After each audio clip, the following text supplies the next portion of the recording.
हम एक बहुत स्ट्रांग डायस्पोरा है यहाँ पर और वो ये मैसेज लेकर जाएंगे कि अब भारत आतंकवाद को और नहीं सहेगा। द टाइम इज नाउ कि पाकिस्तान का असली चेहरा जो है वो दुनिया के सामने आए। I would like to say big thanks to our defense and how we retaliated these drones and these missiles. BJP नेता रविशंकर प्रसाद के नेतृत्व में सर्वदलीय प्रतिनिधि मंडल लंदन पहुंचा है। यहां प्रतिनिधि मंडल के सदस्यों ने प्रवासी भारतीयों से मुलाकात की और आतंकवाद के खिलाफ भारत की लड़ाई को उजागर किया। इस कार्यक्रम में बड़ी संख्या में प्रवासी भारतीयों ने हिस्सा लिया। उन्होंने पूरा जोश दिखाते हुए एक साथ आतंकवाद के खिलाफ अपनी आवाज बुलंद की। कि जो आज का सेशन था ऑल पार्टी डेलीगेशन का बहुत ही बढ़िया रहा। डायस्पोरा भी बहुत बड़ी संख्या में आई थी। मुझे नहीं लगता कि इतनी बड़ी संख्या में मैंने किसी भी इवेंट के लिए देखा है और शायद ये यही दर्शाता है कि कितना लोगों में एक दुख भी है जो पहलगाम टेररिस्ट अटैक हुआ और उसके बाद एक तरह का जोश भी है क्योंकि जो हमने उस पहलगाम टेररिस्ट अटैक के बाद जो एस्केलेशन प्रिसाइज जो देखी हमने भारत की तरफ से उसके लिए लोगों में जोश भी है। वो चाहते हैं कि टेररिज्म का आतंकवाद का भारत जवाब दे और ये डेलीगेशन से हमें वो सारी डिटेल्स मिली जिसको लेके हम आगे जो यहाँ का ब्रिटिश समाज है वहां जा सकते हैं और ये चीजें उनको बता सकते हैं कि क्या भारत में 7 दशकों से जो आतंकवाद चल रहा है। और मैं खुद जम्मू कश्मीर से हूं। मैं जम्मू के एक बिल्कुल ही बॉर्डर की विलेज है उस गांव से हूं, बॉर्डर विलेज के। तो मुझे भी पता है कि 7 दशकों से क्या चल रहा है जम्मू कश्मीर में और बाकी भी जगह जो आतंकवाद हुआ है। तो मुझे लगता है आज का खासकर बहुत बढ़िया रहा। हम एक बहुत स्ट्रांग डायस्पोरा है यहाँ पर और वो ये मैसेज लेकर जाएंगे कि अब भारत आतंकवाद को और नहीं सहेगा। और ये सिर्फ भारत के लिए परेशानी की बात नहीं है, ये पूरे विश्व के लिए एक परेशानी की बात है। बहुत सारे डेलीगेट्स ने ये कहा कि टेररिज्म आतंकवाद एक कैंसर है, जो कि सही बात है। हम यहाँ लंदन में हैं और यहाँ भी 7/7 हुआ था जिसमें वो भी इस्लामिस्ट टेररिज्म था और जो 3 उसमें आतंकवादी थे वो ब्रिटिश पाकिस्तानी थे, तो पाकिस्तानी ओरिजिन के थे। तो इसमें कोई शक नहीं है कि Pakistan has become the biggest exporter of terrorism. सबसे बड़ा आतंकवाद वो फैला रहा है पूरे विश्व में। मैसेज बहुत ही ज्यादा क्लियर था। आज एक तो जो इंडियन डायस्पोरा का टर्नआउट था यहाँ पर, इट वाज बहुत ही अमेजिंग था ये देखने के लिए कि एक कॉज के लिए everybody was on the same page, कोई डिफरेंस नहीं, सब एक आवाज में बोल रहे थे।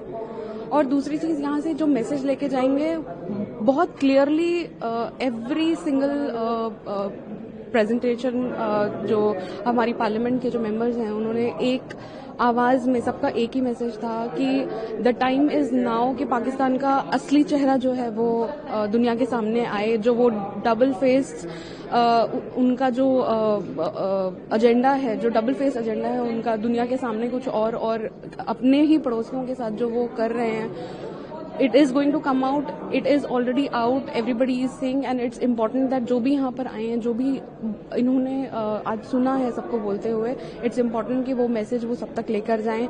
वो ये बताएं कि पाकिस्तान की इंटरनल जो उनकी हालत है वो इतनी अच्छी नहीं है, लेकिन वो फिर भी अपनी ग्रोथ को छोड़कर they are just doing cross border terrorism, that's all. ना खुद ग्रो कर रहे हैं और ना पीस रहने दे रहे हैं अपने पड़ोसियों के साथ। तो इट्स इम्पोर्टेंट दैट वो जो उनका चेहरा है वो हर एक इंसान जो यहाँ पर आया था वो मैसेज बाहर तक पहुंचाए। I'm a Kashmiri Pandit. Obviously, the world knows how we migrated. The whole India knows how we migrated. So I've been settled here for a good 18 years now.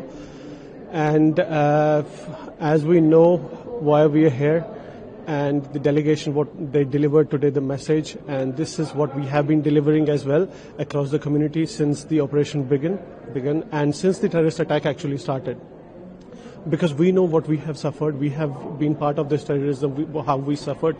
Early 90s, we migrated from our own towns, our own cities, and what happened after the Operation Sindoor, how Pakistan stormed the cities in India with the drones. My parents over there in Jammu suffered. They had to stay like covered because there were drones and there were missiles or whatever, they were falling across, like literally 5 minutes away from our house, which is Ab Shambhu Temple, where everyone saw on the social media how big the missile or the destruction was. And elderly parents, they suffered because of that. So we were frightened, like how long it's going to happen. But thanks to our defense. I would like to say big thanks to our defense and how we retaliated these drones and these missiles from the border that were coming, Pakistan that were coming, and the missiles and these drones which were identified were Chinese and Turkish drones. This tells the world who is with Pakistan and who is with India, and how India is strong enough to defend such terror or military activities as well. And I would say how the Indians have suffered. The Pahalgam incident has waken up everyone. Terrorist attacks have happened in the past, but under the leadership of Narendra Modi ji, I would say the whole nation has stood up as one, and the country is standing still together.